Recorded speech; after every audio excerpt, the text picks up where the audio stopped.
संभाजी कावजी शिवाजी महाराजांच्या स्वराज्य उभारणीच्या काळात अगदी सुरुवातीपासून सोबत होते. संभाजी कावजी, रघुनाथ बल्लाळ सबनीस, कान्होजी नाईक, शळीमकर देशमुख, बांदल देशमुख आणि स्वतः महाराज या सर्वांनी मिळून 1656 साली जावळीच्या मोऱ्यांच्या विरुद्ध मोहीम फत्ते केली होती. संभाजी कावजी शरीराने अर्धांड पण त्याच वेळी अतिशय मुत्सद्दी असे वीर होते. चंद्रराव मोरे यांच्या निपातानंतर चंद्ररावाचा भाऊ हनुमंतराव मोरे याला संपवणं स्वराज्याची गरज होऊन बसली होती.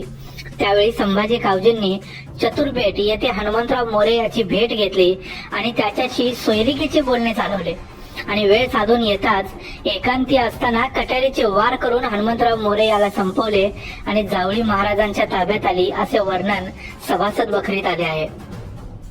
अफजल खान स्वराज्यावर चालून आल्यावर देखील अफजल खानाबरोबर चाललेल्या वाटाघाटींमध्ये संभाजी कावजींचा सहभाग होता. खानाच्या भेटीच्या प्रसंगी शिवाजी महाराजांनी सोबत घेतलेल्या 10 अंगरक्षकांच्या मध्ये संभाजी कावजी देखील होते. खानाने दगा करताच शिवाजी महाराजांनी त्याचा कोथळा बाहेर काढला. त्यावेळी जखमी अवस्थेतल्या खानाला पालखीत घालून नेणाऱ्या भोयांचे पाय संभाजी कावजींनी तलवारीच्या एका वारातच सोडले होते आणि त्यानंतर अफजल खानाला पकडून त्याचे शीर कलम केले होते आणि ते शीर घेऊनच तो महाराजांच्या समोर आला. अतिशय मुत्सद्दी आणि शूर असलेल्या संभाजी कावजींनी शिवरायांचा विश्वास खूप लवकर संपादन केला. भालदार असलेल्या संभाजी कावजींना शिवाजी महाराजांनी चाकण येथील पागेवर अधिकारी म्हणून नेमले. शाहिस्ते खान आपली लाखोची सेना घेऊन महाराष्ट्रात आला असता त्याने चाकणच्या संग्राम दुर्गावर आपली नजर टाकली. किल्लेदार फिरंगोजी नरसाळा यांनी 55 दिवस किल्ला लढवला. अखेर ऑगस्ट 1660 मध्ये किल्ला शाहिस्ते खानाने जिंकला.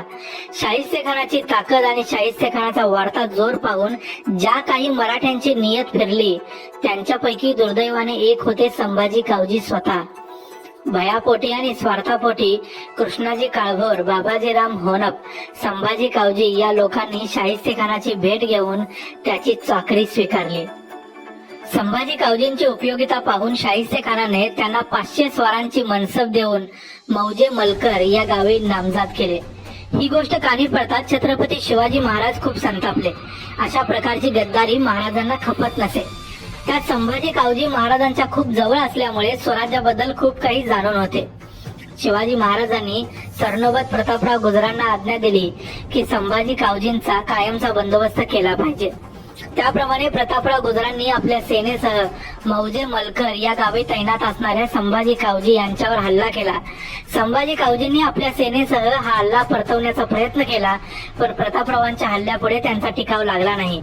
अखेर एप्रिल 1661 ला प्रतापरावांनी महाराजांच्या आज्ञेप्रमाणे संभाजी कावजींना युद्धात ठार केले. एका शूरवीर मराठा सरदाराचा त्याच्या डळमळलेल्या निष्ठेमुळे अकाली शेवट झाला. महाराजांना जे स्वराज्य निर्माण करायचं होतं ते स्वराज्य निर्माण करण्यात संभाजी कावजींनी आपला हातभार लावला पण त्यांची दृष्टी मर्यादित राहिली. स्वतःचा स्वार्थ हा त्यांना जास्त महत्वाचा वाटला. आपल्या स्वतःच्या स्वार्थापायी आपण मोगलांचं राज्य आपल्याच लोकांच्यावर लागतोय हे त्यांच्या लक्षात आलं नाही. त्यामुळे शिवाजी महाराजांनी संभाजी कावजींचा जो शेवट केला तो अगदी बरोबरच केला असं म्हटलं पाहिजे. हा होता संभाजी कावजींनी केलेल्या गद्दारीचा इतिहास.